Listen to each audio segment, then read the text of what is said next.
الحمد لله نحمده ونستعينه ونستغفره ونؤمن به ونتوكل عليه ونعوذ بالله من شرور أنفسنا ومن سيئات أعمالنا من يهده الله فلا مضل له ومن يضلل فلا هادي له وأشهد أن لا إله إلا الله وحده لا شريك له وأشهد أن محمدا عبده ورسوله يا أيها الذين آمنوا اتقوا الله حق تقاته ولا تموتن إلا وأنتم مسلمون يا أيها الناس اتقوا ربكم الذي خلقكم من نفس واحدة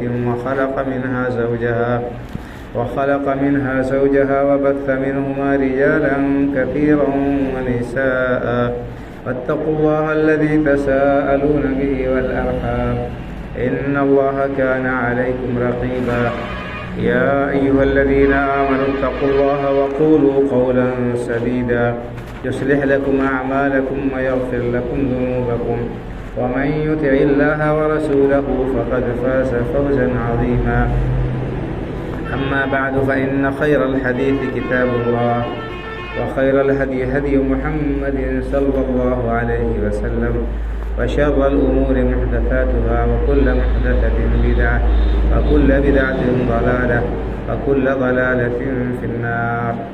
أعوذ بالله من الشيطان الرجيم. بسم الله الرحمن الرحيم. قاف والقرآن المجيد بل عجبوا أن جاءهم منذر منهم فقال الكافرون هذا شيء عجيب أئذا متنا وكنا ترابا ذلك رجع بعيد قد علمنا ما تنقص الأرض منهم وعندنا كتاب حفيظ بل كذبوا بالحق لما جاءهم فهم في أمر مريج أفلم ينظروا إلى السماء فوقهم كيف بنيناها وزيناها وما لها من فروج والأرض مددناها وألقينا فيها رواسي وأنبتنا فيها من كل زوج بهيج تبصرة وذكرى لكل عبد منيب ونزلنا من السماء ماء مباركا فأنبتنا به جنات وحب الحصيد والنخل باسقات لها طلع نضيد رزقا للعباد وأحيينا به بلدة ميتا كذلك الخروج كذبت قبلهم قوم نوح وأصحاب الرس وثمود وعاد وفرعون وإخوان لوط وأصحاب الأيكة وقوم تبع كل كذب الرسل فحق وعيد أفعينا بالخلق الأول بل هم في لبس من خلق جديد وقال عز من قائل وما تفعلوا من خير يعلمه الله وقال النبي صلى الله عليه وسلم لا تحقرن من المعروف شيئا ولو أن تلقى أخاك بوجه طليق أو كما قال صلى الله عليه وسلم رب اشرح لي صدري ويسر لي أمري واحلل عقدة من لساني يفقه قولي سبحانك لا علم لنا إلا ما علمتنا إنك أنت العليم الحكيم. ہر قسم کی حمد و ثنا کا مستحق اللہ وحدہ لا شریک ہے جو ہم سب کا خالق و مالک پروردگار اور پالنہار ہے اور وہی اکیلا عبادت کے لائق ہے. اس کے سوا کوئی بھی ہستی عبادت کے لائق نہیں. ہم اس پاک پروردگار کی حمد و ثنا بیان کرتے ہیں.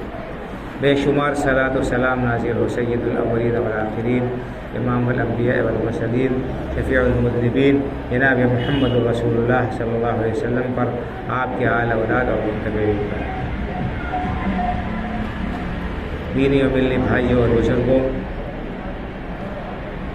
اللہ رب العالمین کا دین آسان دین ہے اور اس دین پر عمل کرنا بہت آسان ہے. اللہ رب العالمین نے اور اللہ کے رسول صلی اللہ علیہ وسلم نے ہمیں نیکی و بھلائی کے بہت سارے راستے بتائے ہیں جن پر ہم آسانی کے ساتھ عمل کر سکتے ہیں اور اپنے اعمال نامے میں ہم بہت ساری نیکیاں جمع کر سکتے ہیں۔ ایسا نہیں ہے کہ نیکی کمانے کے لیے اور اللہ رب العالمین کی رضامندی حاصل کرنے کے لیے انسان کو اپنے آپ کو تھکانا پڑے، اپنے آپ کو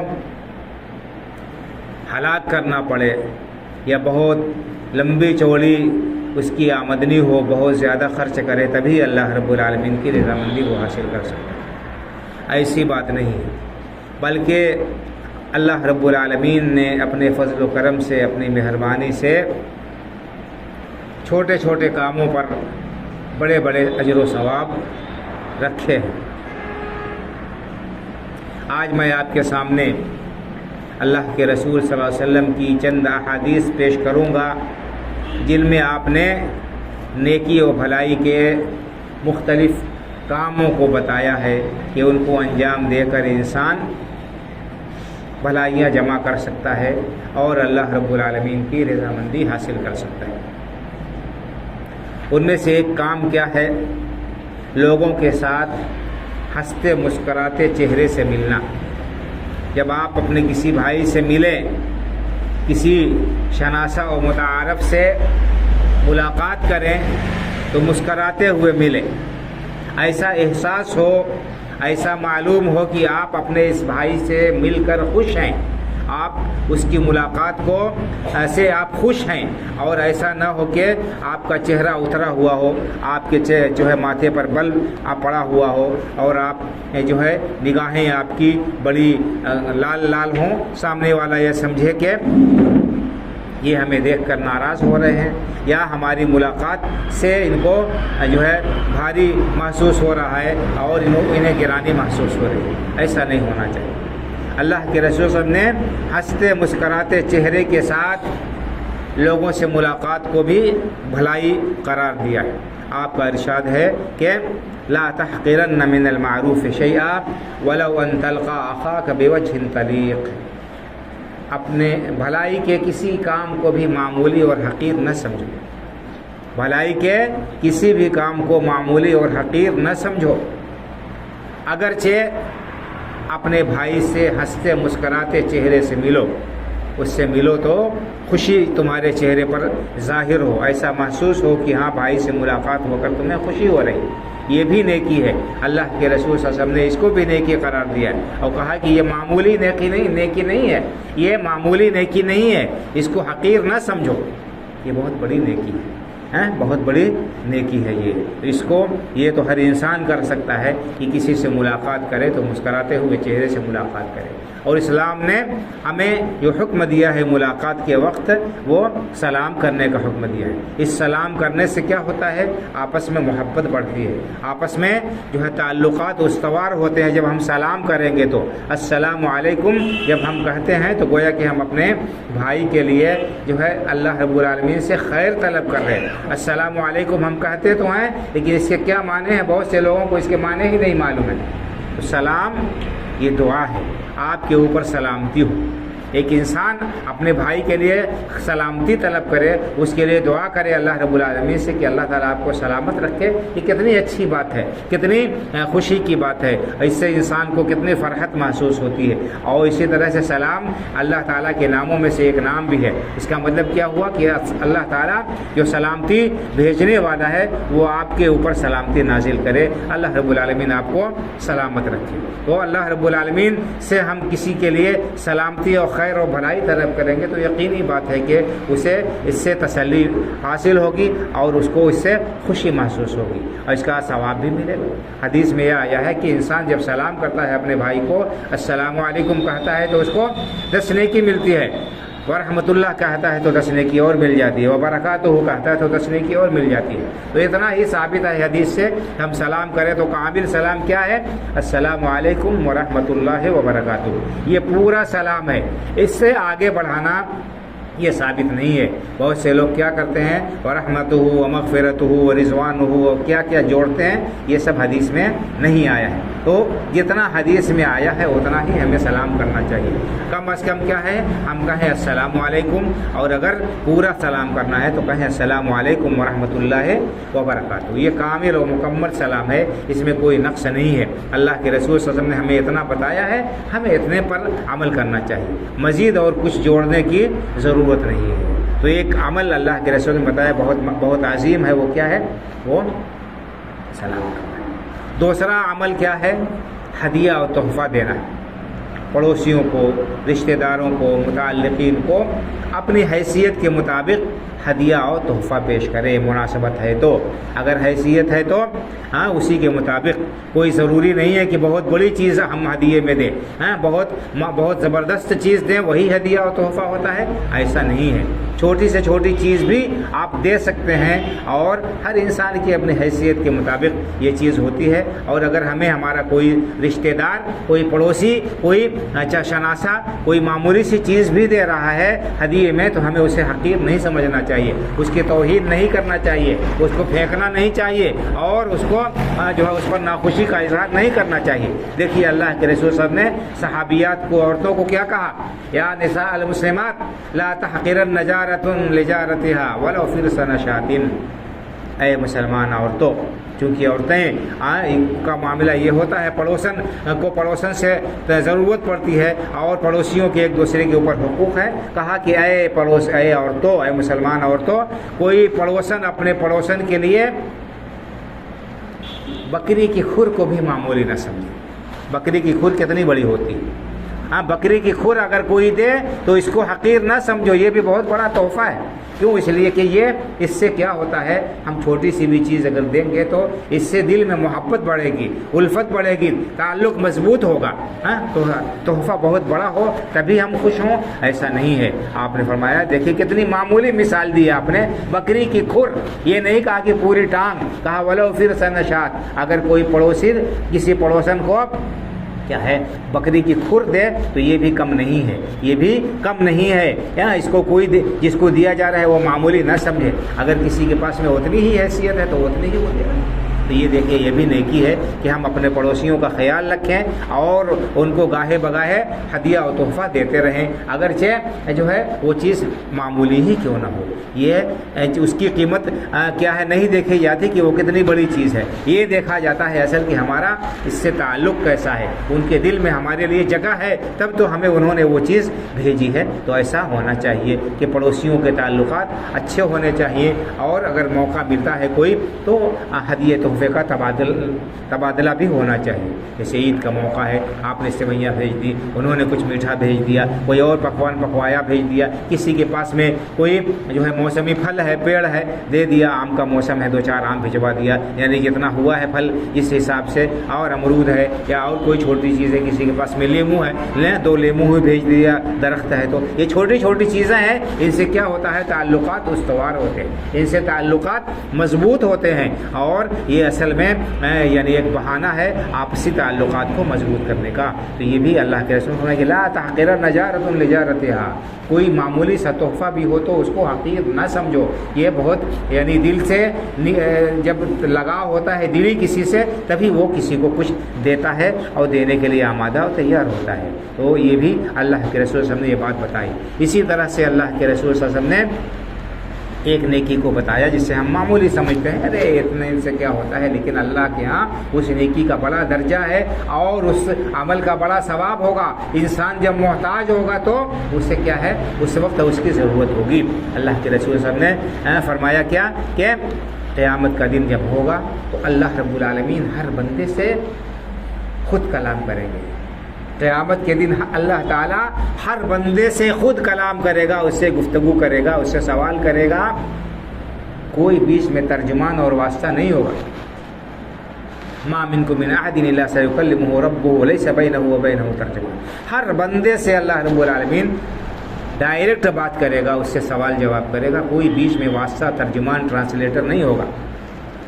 کہا آپ نے فرمایا کہ انسان اپنے داہنی طرف دیکھے گا تو اس کا اعمال نامہ کھلا ہوا نظر آئے گا، بائیں طرف دیکھا گا تو اس کے برائیوں کا دفتر کھلا ہوا نظر آئے گا، آگے دیکھے گا تو جہاں تک دیکھے گا جہنم کی دہکتی ہوئی آگ نظر آئے گی۔ بڑا خطرناک معاملہ ہوگا۔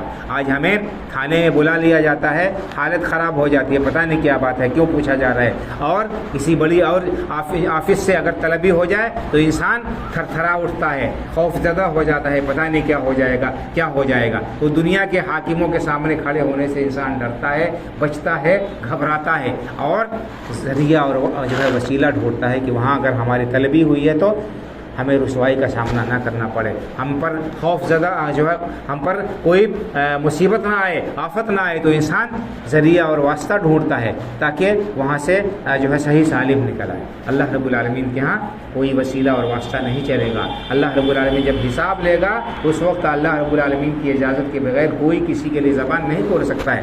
آپ آیت الکرسی پڑھتے ہوں گے، آیت الکرسی میں اللہ رب العالمین نے کیا فرمایا؟ من ذا الذی یشفع عندہ الا باذنہ، کون ہے وہ جو اللہ رب العالمین کی بارگاہ میں اس کی اجازت کے بغیر کسی کے لیے سفارش کر دے؟ کوئی ہستی بھی نہیں ہے، کسی کے کوئی بھی ہستی ایسی نہیں ہے جو اللہ کی اجازت کے بغیر اس کی بارگاہ میں زبان کھولنے کی جرات اور ہمت کرے۔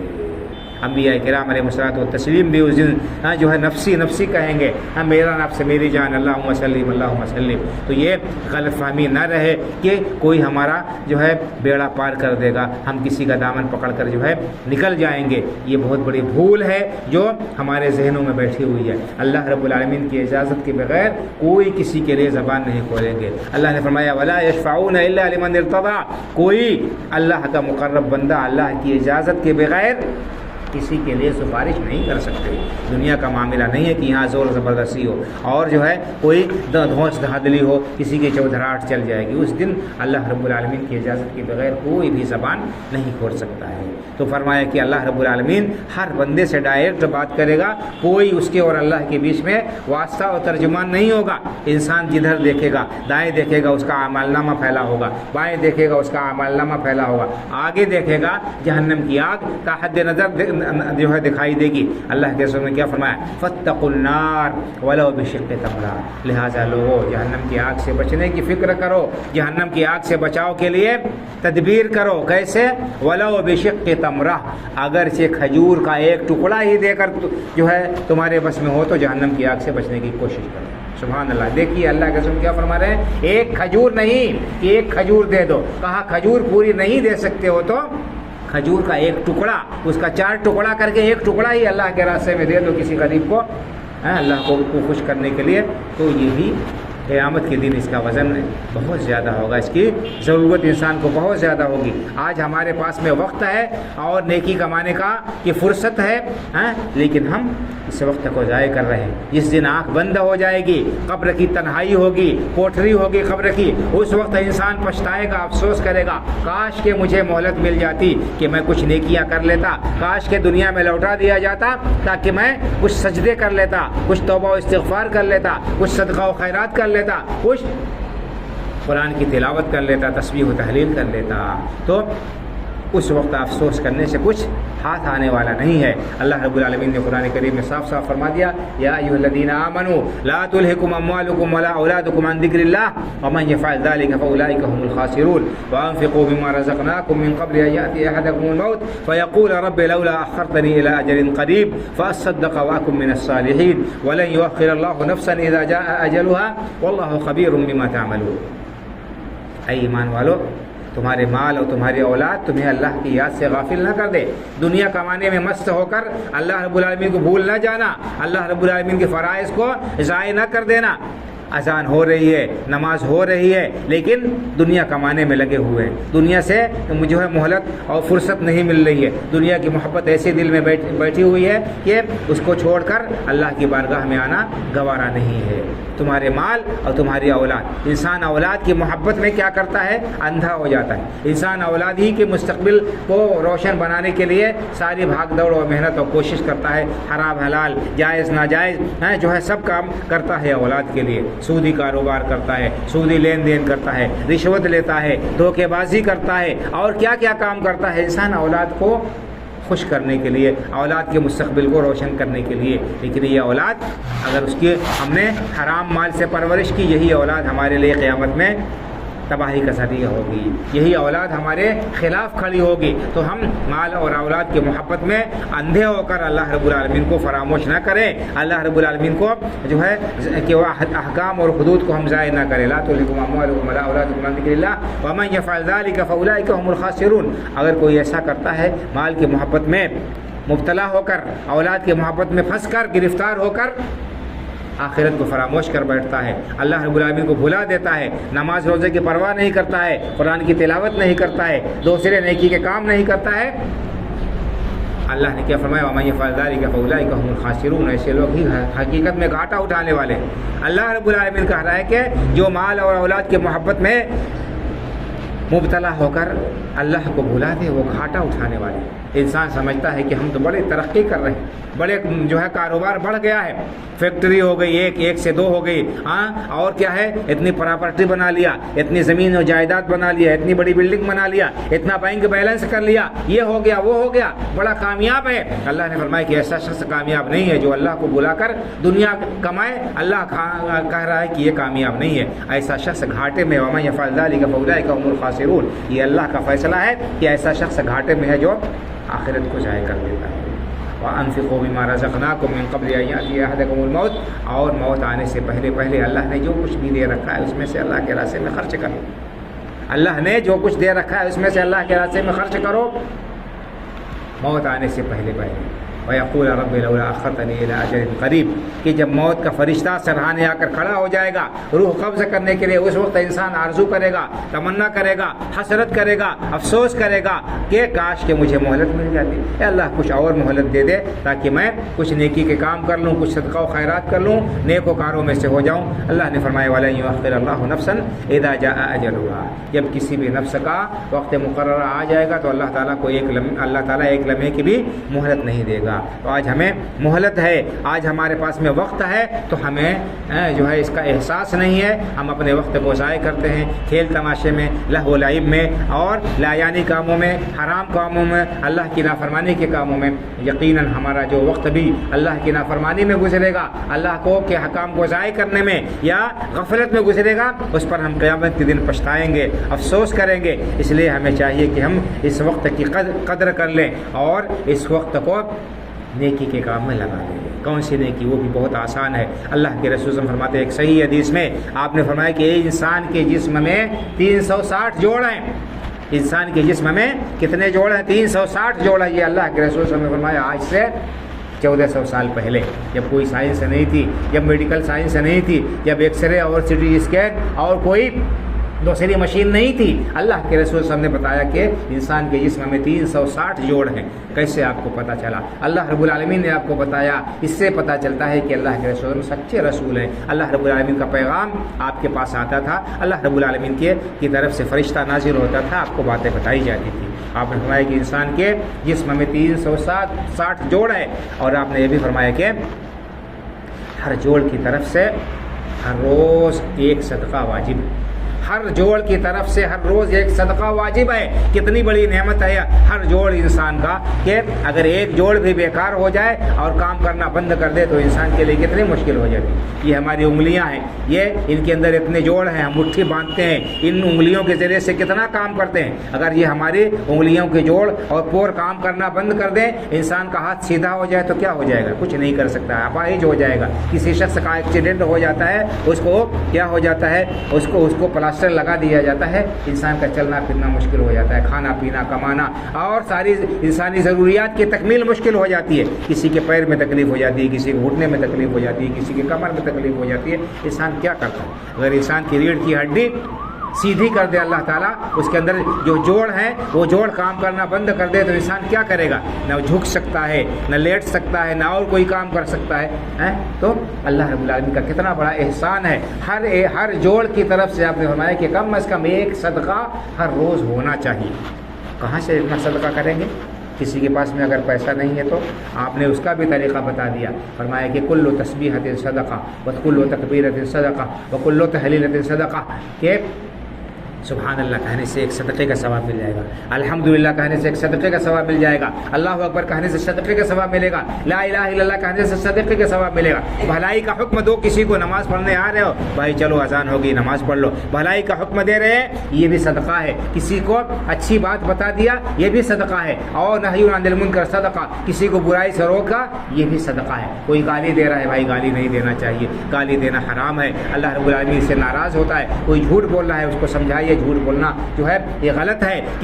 کوئی شخص اور کوئی نافرمانی کا کام کر رہا ہے، گناہ کا، اسے اس کام سے روک دیجئے، یہ بھی صدقہ ہے۔ اور آپ نے فرمایا کہ اگر کوئی آدمی چاشت کی نماز پڑھ لیتا ہے دن نکلنے کے بعد، جب دھوپ تھوڑی سی ہو جاتی ہے تیز، اس وقت 2 رکعت نماز پڑھ لیتا ہے کوئی چاشت کی، تو یہ پورے جسم کے تمام جوڑوں کی طرف سے صدقے کی طرف سے کفایت کر جائے گی۔ اللہ اکبر، ذرا دیکھیے اللہ رب العالمین کتنا مہربان ہے، اس نے ہمارے اوپر انعام کیا اور ہمارے اوپر ہر جوڑ کی طرف سے صدقے کو ضروری قرار دیا۔ لیکن یہ صدقہ کتنا آسان ہے کہ ہم سبحان اللہ، الحمدللہ، اللہ اکبر، لا الہ الا اللہ، لا حول ولا قوت الا باللہ پڑھتے رہیں، ہر جوڑ کی طرف سے صدقہ ادا ہوتا رہے گا۔ اس طرح سے ہمیں چاہیے کہ ہم عادت بنا لیں، اپنی زبان کو اللہ کے ذکر سے تر رکھیں، بجائے اس کے کہ ہم بیٹھ کر گالی گفتاری بکیں، کسی کا مذاق اڑائیں، کسی کی غیبت کریں، ادھر ادھر کی لایانی باتیں کریں۔ ہم اپنی زبان کو اللہ کے ذکر سے تر رکھیں، ہم اپنی عادت بنا لیں کہ ہمارا کوئی بھی وقت اللہ کے ذکر سے، اللہ کی یاد سے خالی نہ جائے۔ انسان کام کر رہا ہے، چل رہا ہے، پھر رہا ہے، کھیتی میں ہے، عورت کھانا بنا رہی ہے، اور انسان اپنے کارخانے میں ہے، کام کر رہا ہے، زبان سے اللہ کو یاد کرتا رہے، سبحان اللہ، الحمدللہ، اللہ اکبر، لا الہ الا اللہ، اس کو ثواب ملتا رہے گا۔ اور یہ کوئی معمولی چیز نہیں ہے بھائی اور بزرگوں، کوئی معمولی بات نہیں ہے۔ ہم جو بات کہتے ہیں لا الہ الا اللہ، ہم پڑھتے ہیں، اس کو معمولی آپ نہ سمجھیے۔ اللہ کے رسول نے فرمایا کہ الایمان بضع وسبعون او بضع وستون شعبہ، کہ ایمان کی 60 یا 70 سے زیادہ شاخیں۔ ایمان کو اللہ کے رسول صلی اللہ علیہ وسلم نے ایک درخت سے تشبیہ دیا۔ ایک درخت کے اندر بہت ساری شاخیں ہوتی ہیں، جس درخت میں جتنی شاخیں ہوں گی اتنا بڑا ہوگا اور اتنا بہترین وہ درخت مانا جائے گا۔ آپ نے فرمایا کہ ایمان بھی ایک درخت کی طرح سے ہے جس کے 60 یا 70 سے زیادہ شاخیں ہیں۔ فافضلها قول لا الہ الا اللہ، سب سے افضل شاخ لا الہ الا اللہ کہنا، لا الہ الا اللہ پڑھنا، یہ سب سے ایمان کا سب سے اعلیٰ درجہ ہے۔ اس کو پڑھتے رہنا چاہیے، اور صرف زبان سے پڑھنا کافی نہیں ہے بھائی اور بزرگوں، اس کے معنی کو بھی سمجھنا چاہیے، اور اس کے معنی کو اور اس کے تقاضے پر عمل بھی کرنا چاہیے۔ لا الہ الا اللہ کا مطلب کیا ہے؟ کہ اللہ کے علاوہ کوئی ہستی عبادت کے لائق نہیں ہے۔ ہم اللہ کے لیے، اللہ رب العالمین کی عبادت و بندگی کا اقرار کرتے ہیں، اسی پر جمے اور ڈٹے رہیں۔ یہ نہیں کہ ہم زبان سے لا الہ الا اللہ کہیں اور اٹھتے بیٹھتے یا غوث المدد یا خواجہ المدد یا فلانے دستگیر یا جو ہے مشکل کشا یا غریب نواز، یہ سب ہم کہتے رہیں تو ہم لا الہ الا اللہ کے مطلب کو ہم نے سمجھا ہی نہیں۔ لا الہ الا اللہ کا مطلب کہ اللہ کے علاوہ کوئی ہستی عبادت کے لائق نہیں ہے، اور دعا کرنا، پکارنا، فریاد طلب کرنا، مشکل کو جو ہے دور کرنے کا سوال کرنا، یہ سب عبادت ہے، اور یہ صرف اللہ کا اختیار ہے۔ اللہ کے علاوہ کسی کو اختیار نہیں کہ وہ کسی کی مشکل کشائی کر سکے، کسی کی دستگیری کر سکے، کسی کی مدد کر سکے، کسی کی مصیبت کو ٹال سکے، کسی کی بگڑی بنا سکے۔ یہ صرف اللہ رب العالمین کا حق اور اختیار ہے، صرف اللہ رب العالمین ہی کا یہ حق ہے۔ اس لیے ہم اللہ کے علاوہ کسی اور کے ساتھ ایسا کرتے ہیں تو ہم لا الہ الا اللہ کے مطلب کو نہیں سمجھتے ہیں، ہم نے اس کے کلمے کے معنی کو ہم نے نہیں سمجھا، اس کے تقاضوں کو ہم نے پورا نہیں کیا۔ سب سے اعلیٰ چیز کیا ہے؟ لا الہ الا اللہ۔ اس کے بغیر آدمی مسلمان ہو ہی نہیں سکتا ہے، اسلام میں داخل ہی نہیں ہو سکتا ہے۔ سب سے پہلا مطالبہ انسان سے یہی ہے کہ وہ لا الہ الا اللہ کا اقرار کرے۔ جیسے ہی اسے ہوش آئے، جو ہے مسلمان جب بالغ ہوتا ہے یا باشعور ہوتا ہے، تو سب سے پہلا مطالبہ اس سے کیا ہے؟ کہ وہ لا الہ الا اللہ کہے۔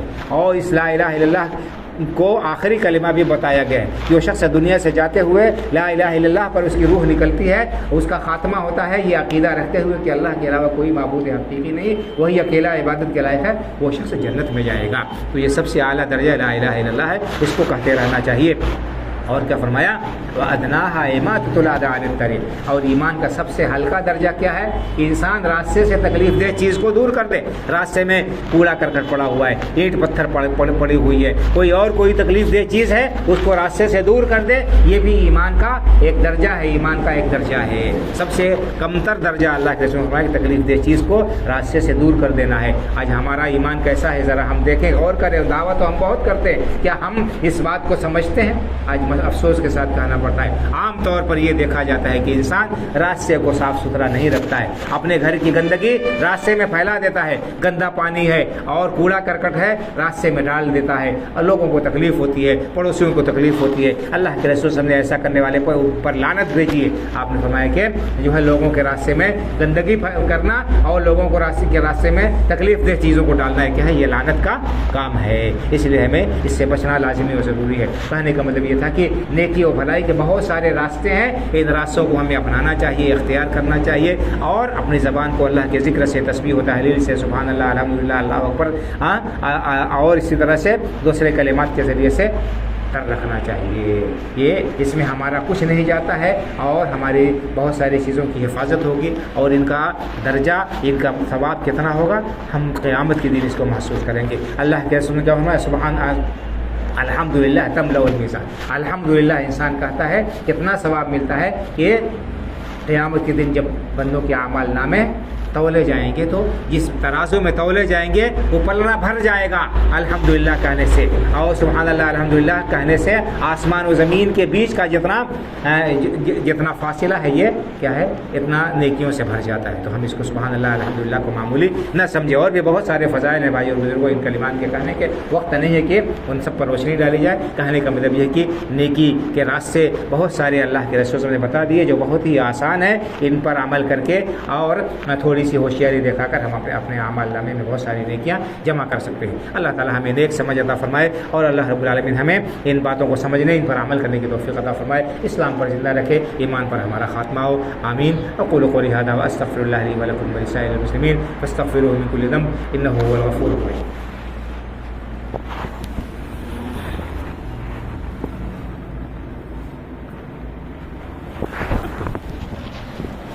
إن الحمد لله نحمده ونستعينه ونستغفره ونؤمن به ونتوكل عليه ونعوذ بالله من شرور أنفسنا ومن سيئات أعمالنا من يهده الله فلا مضل له ومن يضلل فلا هادي له وأشهد أن لا إله إلا الله وحده لا شريك له وأشهد أن محمدا عبده ورسوله إن الله وملائكته يصلون على النبي يا أيها الذين آمنوا صلوا عليه وسلموا تسليما اللهم صل على محمد وعلى آل محمد كما صليت على إبراهيم وعلى آل إبراهيم إنك حميد مجيد اللهم بارك على محمد وعلى آل محمد كما باركت على إبراهيم وعلى آل إبراهيم إنك حميد مجيد اللهم انصر من نصر دين محمد صلى الله عليه وسلم واجعلنا منهم واخذل من خذل دين محمد صلى الله عليه وسلم ولا تجعلنا منهم عباد الله رحمكم الله إن الله يأمر بالعدل والإحسان وإيتاء ذي القربى وينهى عن الفحشاء والمنكر والبغي يعظكم لعلكم تذكرون فاذكروا الله يذكركم وادعوه يستجب لكم ولذكر الله أكبر والله يعلم ما تصنعون